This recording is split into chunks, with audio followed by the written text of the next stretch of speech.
This video is all about Filipino verbs or Pandiwa.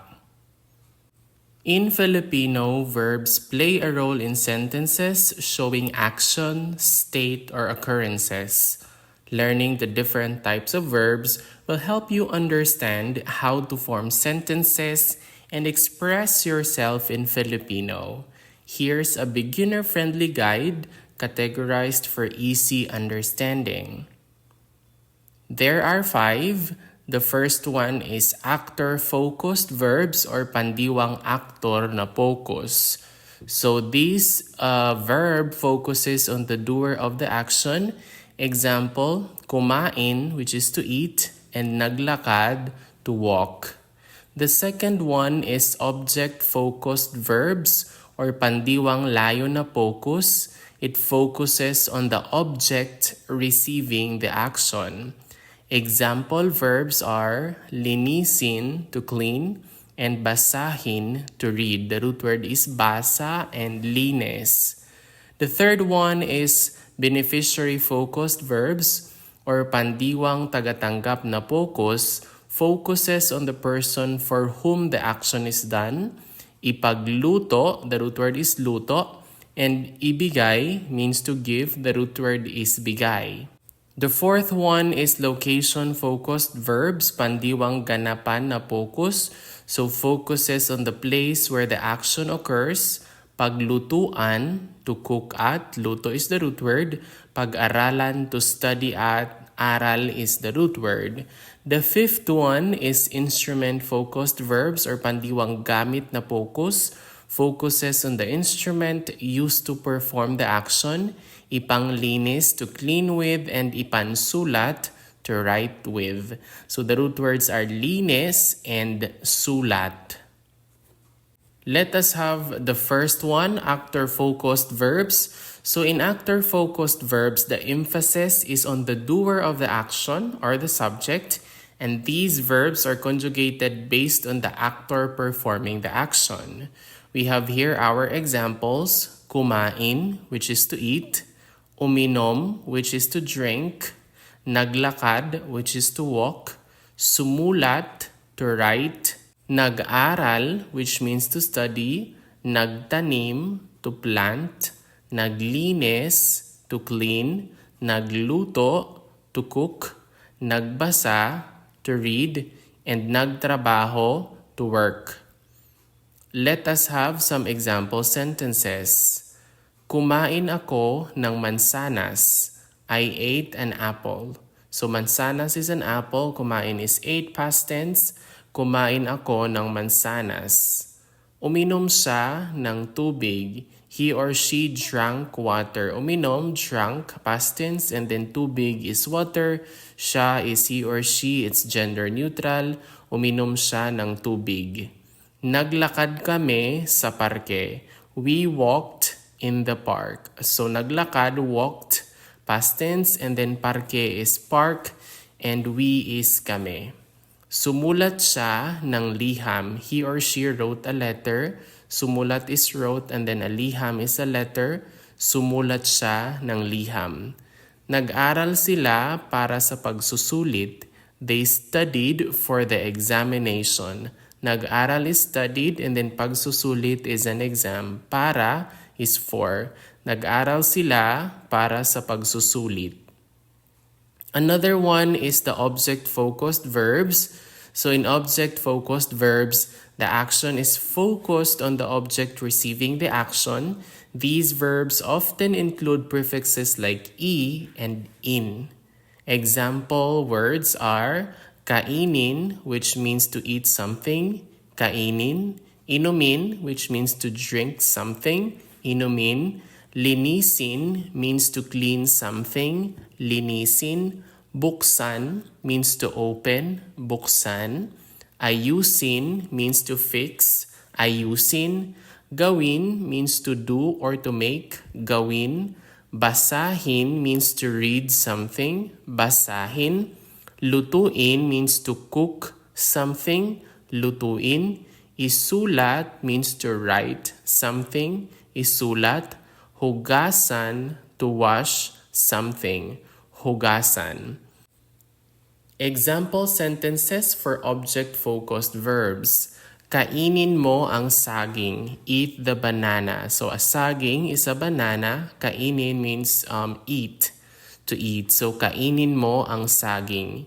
Inumin mo ang gatas. Drink the milk. Inumin, drink, and then gatas is milk. Mo is you. So you drink the milk. Inumin mo ang gatas. Linisin mo ang mesa. Clean the table. So, a mesa is a table. Mo is you. Linisin means to clean. So, linisin mo ang mesa. Buksan mo ang bintana. Open the window. A bintana is a window. Buksan is like to open. So, buksan mo ang bintana.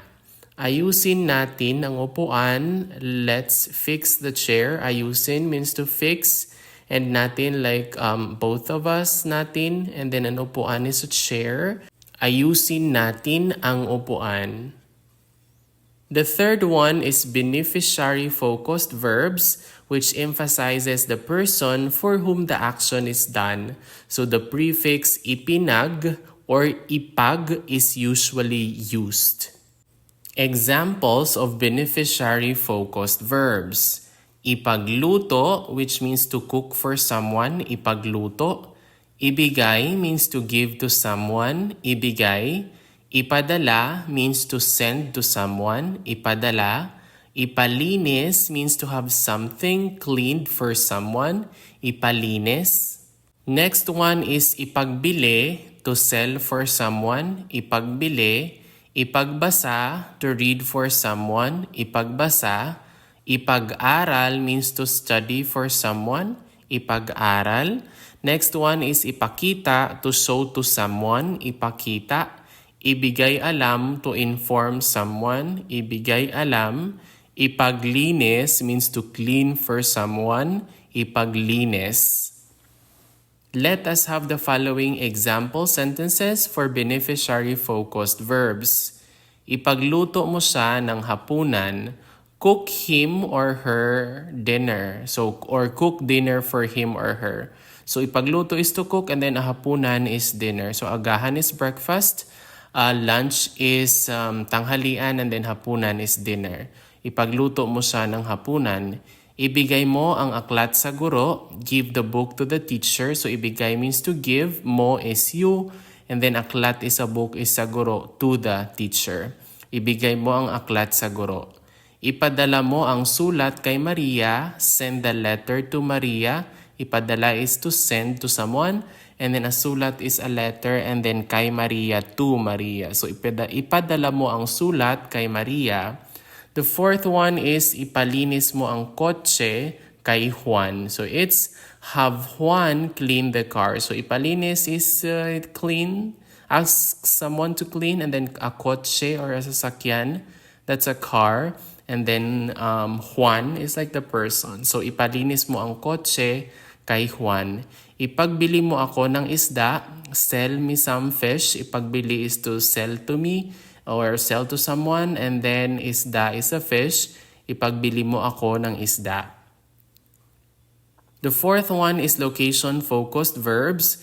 This is used to emphasize the place where the action occurs. So these verbs usually begin with the prefix pag or an. Examples of location-focused verbs.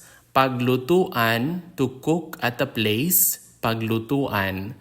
Pag-aralan, to study at a place, pag-aralan. Pagtulugan, to sleep at a place, pagtulugan.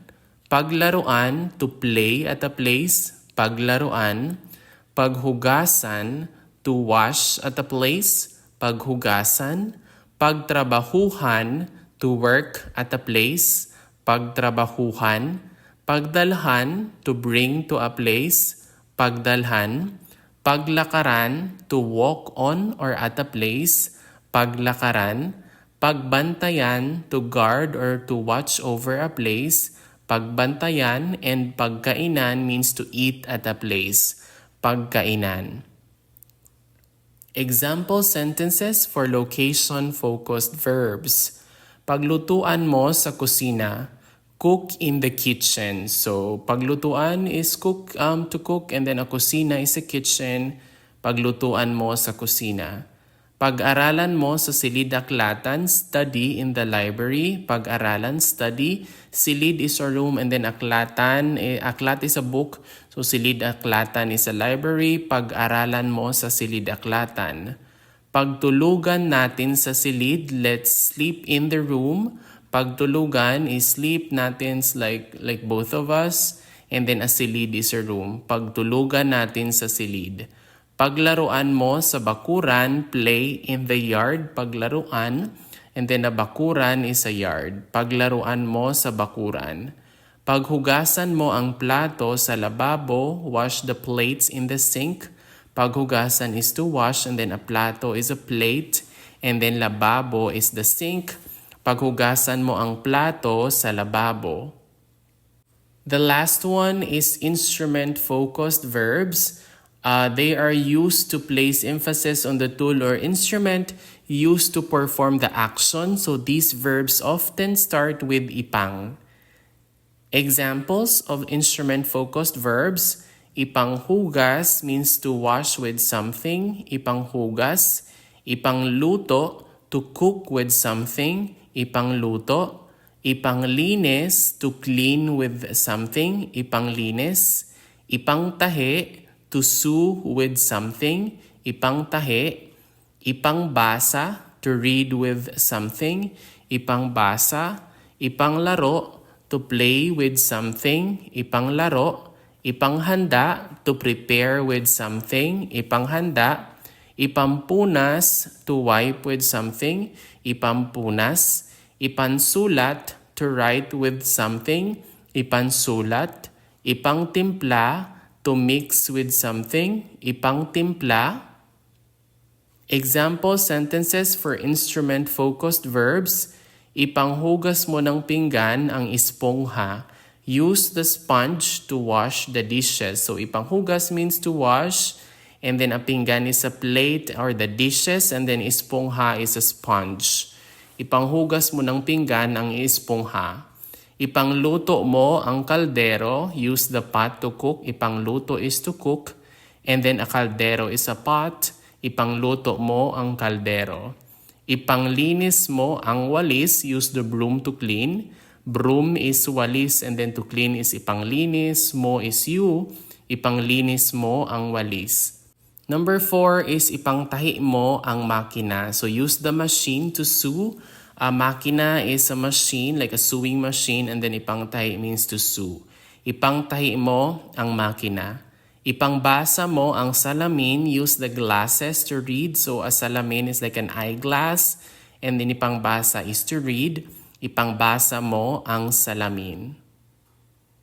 Once again, that is all for the introduction to Filipino verbs. So there are 5. We have the actor-focused verbs, object-focused verbs, beneficiary-focused verbs, location-focused verbs, and instrument-focused verbs.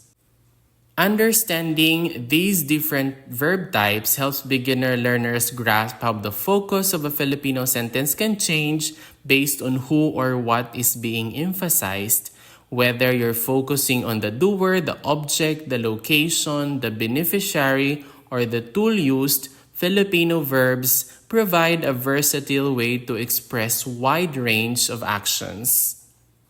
Here are some practice tips for beginners. First is you start with actor-focused verbs since these are commonly used in daily conversation.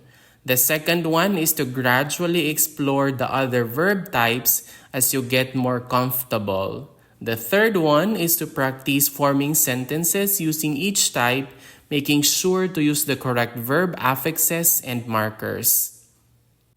I do hope this breakdown helps you gain confidence in using Filipino verbs. If you need more examples or explanations, please feel free to ask by commenting down below. Happy learning! Maraming salamat, thank you, and see you in the next one. Bye!